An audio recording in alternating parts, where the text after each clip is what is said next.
It's the 25th of September.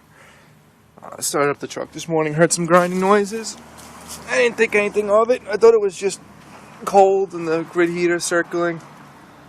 Come to find out that the air compressor took a dump on me.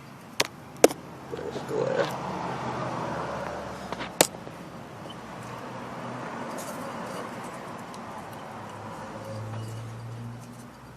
I think that's where the noises are coming from.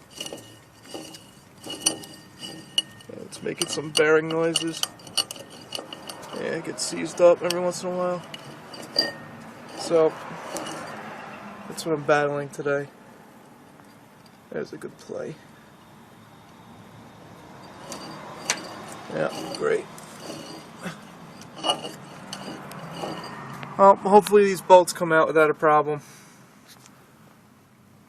Well, we'll find out.